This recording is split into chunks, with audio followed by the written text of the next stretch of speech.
All right, so I'm just going to talk over this. Vince, don't worry about the lights. So basically, again, this is an exceptional demonstration of skills. Like, this is a Quake 3 for those of you who aren't familiar with the game. This game in itself, like, I would argue, is the most authentic representation of video game skills, like, unlike some of the stuff that you get with like Call of Duty today with like the perks and all that crap. But basically, so what is happening in this situation is that, you know, this is first person. The human is putting themselves into this game, and in order for them to achieve the highest level of perfection, they have to analyze every aspect of the game and be familiar with every single element. Elements including gravity, elements including weapon characteristics, elements including map design, elements including speed, sound. You can hear where guys are moving. So there's a lot that's happening that the brain is being able to process while all this is going on. And for me, you know, like, this is, if you see some of the best players in this game, like, it might be hard just on the video just because it's a little dark, but like, this is very God-like, is my point, you know? Like, within a finite system, within a place, within a video game where rules are set and there's certain elements that every character has to abide by, there is a level of perfection that can be achieved. There is this like God-like status that can be achieved. And in this game, like, unlike the Geometry Wars where you're playing against a computer, in this, it's a person versus a person. So in order for one person to be able to beat the other person in a competition, it's a matter of who has achieved that higher level of perfection, who is able to respond accordingly the most efficiently based on like the environment that they're surrounded by.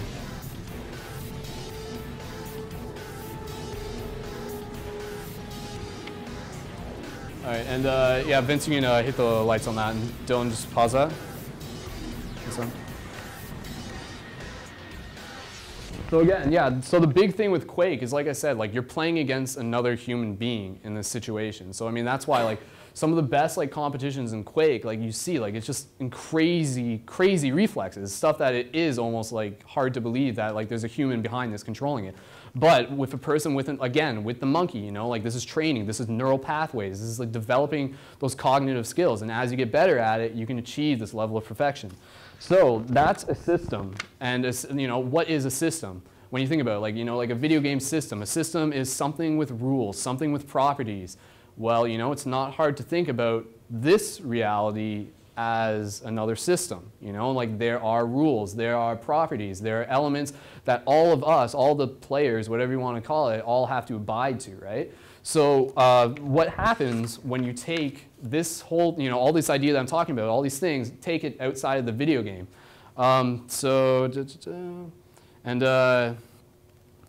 Yeah, and another thing that I just want to mention actually before I go on to that, in regards to Quake, one thing that's actually happening here is that these players are transcending space and time. Because like, when they're in a competitive manner, in order for them to win, they have to transcend space and time. They have to be able to anticipate where the other players are going to be. You know, like, they can, like, the best players, like, they can listen. They know where the weapon pickups are. Like, they'll hear a guy come out of a teleporter and know that he's going to be on that part of the map, like, within like that split second, and be there to get that kill. Because if he doesn't, then the other guy is going to get him. You know, like, it's that split second. But like, in order to like get ahead of the guy, like, you actually have to project yourself, your consciousness, into the future. You actually have to be able to anticipate, use that pattern recognition to be able to tell what events are going to unfold before they unfold, and then meet it halfway. So, you know, like, that's kind of a cool idea that, like, you know, this is like evidence of humans transcending space and time, like, even within like that split microsecond, but it is happening.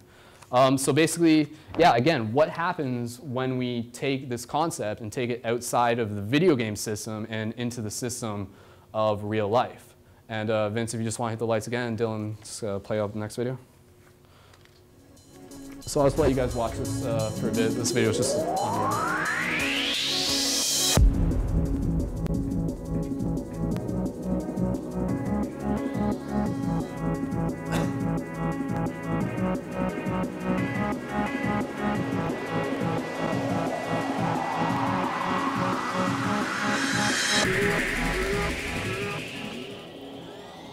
So at this point, you know, think about it. There's no controller in their hand. The human body is the controller at this point.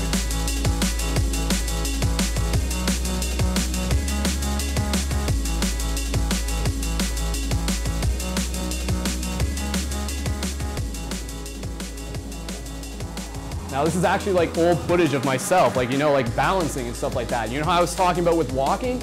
The same idea with balancing. Like every single step I'm readjusting. I can tell, like if I'm a little bit that way, I'll go a little bit the other way. And my arms are compensating. Like you almost see, like I almost fall like there. Like I would have fallen to my death or something, right? But like, again, like when survival is the name of the game, that's when exceptional skill like comes into play. And again, juggling, you know, like juggling is like a crazy thing when you think about it, but it's awesome because that's what we as humans can do. That's what the brain has the potential to do within this reality. Like you might not go out and juggle every single day, but you could, you know? Like some people here like do that. Some people do juggle just because like it develops that cognitive skill, you know? Like it's training the brain. It's you're flexing that muscle and you get like a sense of reward out of it. So, you know?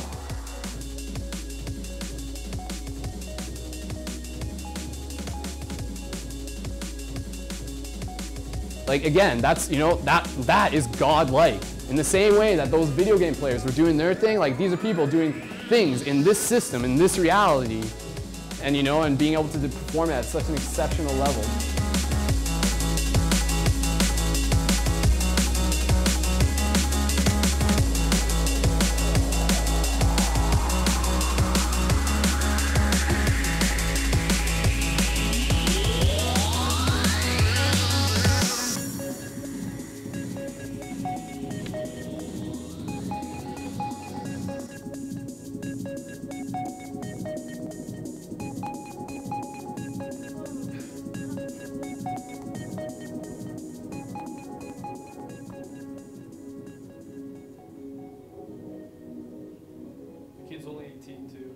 Yeah, the Vulu, yeah. All right, and just hit the lights real quick. So again, so, you know, at that point, like I said, like your body becomes the controller. You know, as soon as you step away from the video game, like your brain's still doing a lot of the same stuff, but suddenly you're fully in control. But like as much as like, you know, the system is you, like this is your reality and everything like that. And like you know, in the same way how in video games you have all these rules and stuff like that, right? Like in this reality, you create your own rules, you create your own challenges, you know, like the goal of juggling is to juggle, is to not drop the balls, you know, like you can create any game that you want for yourself. But it's this idea that like if you challenge it and you practice yourself, you'll start to notice that you'll be able to develop these like cognitive abilities, and it can happen fast, you know, like you can learn to juggle like within a day if you wanted to. So there's no reason not to. But yeah, so basically like in conclusion, you know, the point of this presentation is to empower people, to encourage them to, you know, push their limits, to like, to just like do very, to understand that we are capable of very godlike things, you know, like we are very godlike when you think about it, just because like the crazy stuff we can do. So yeah, any questions or? I have a comment. Sure. It kind of has to do with almost all the videos. I was watching a documentary. It's called Hackers Wanted. It's kind of a little off of topic, but with the monkey in the first one, there was another scientist who taught the same animal how to paint, and then at first they taught them how to paint with no reward, and so it was just freedom of expression. And so the monkeys would they'd paint and they'd come up with really good, well, from the scientist's point of view, really good works of art. Right. Then they started introducing rewards, and eventually the quality of work that the monkeys did came down.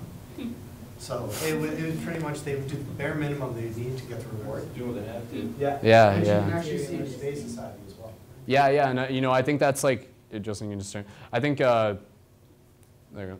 No, yeah, just to say, based on what Andres was saying, yeah, you know, like we create your own rewards. The reward should be the satisfaction that you gain from being able to do something like that, you know? Like you can go off and like show it to your friends or whatever, but at the end of the day, you can just feel proud of the fact that you've accomplished a goal that you created for yourself, you know? And it's, yeah, yeah, exactly, yeah. It's not about the reward.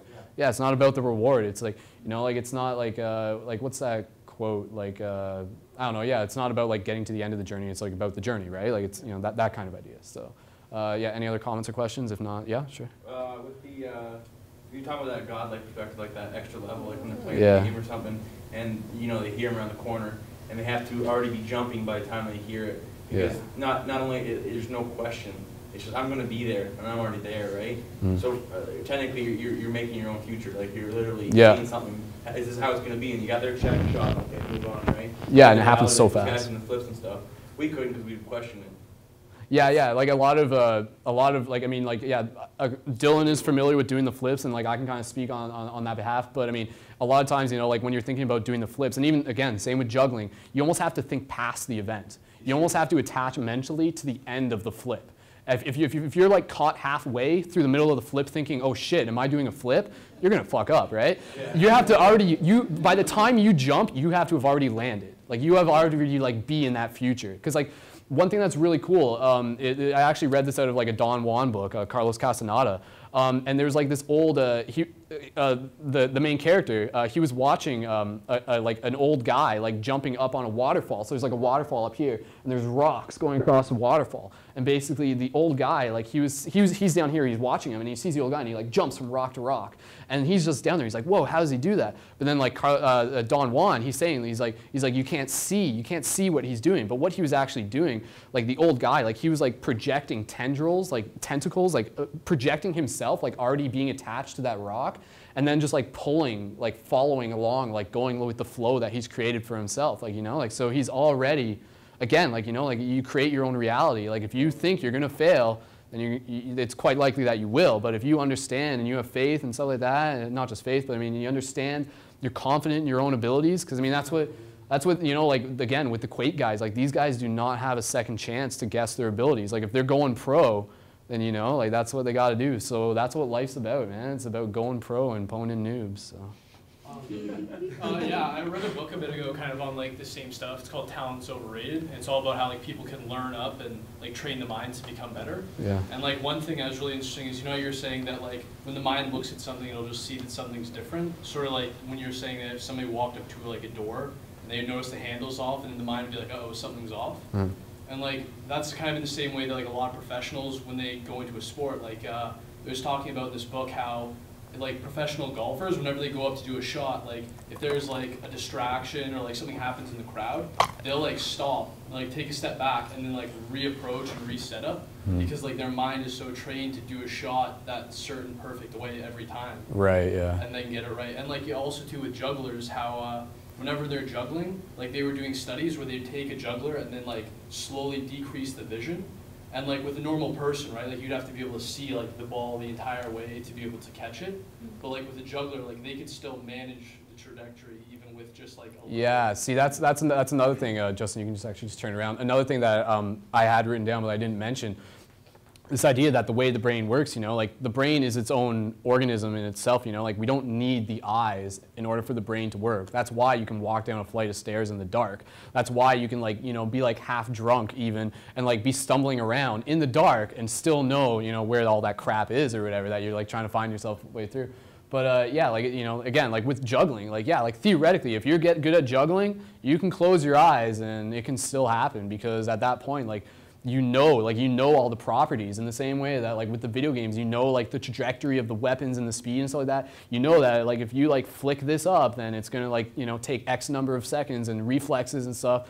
And at the same time, it's crazy because like again, like you're happening, like all this is happening kind of beyond space and time, and you know, like it's happening like it's so fast. But the reason why it's happening so fast is because it's happening like kind of ahead of itself, and then it's just like catching up within the moment that we perceive as now. So.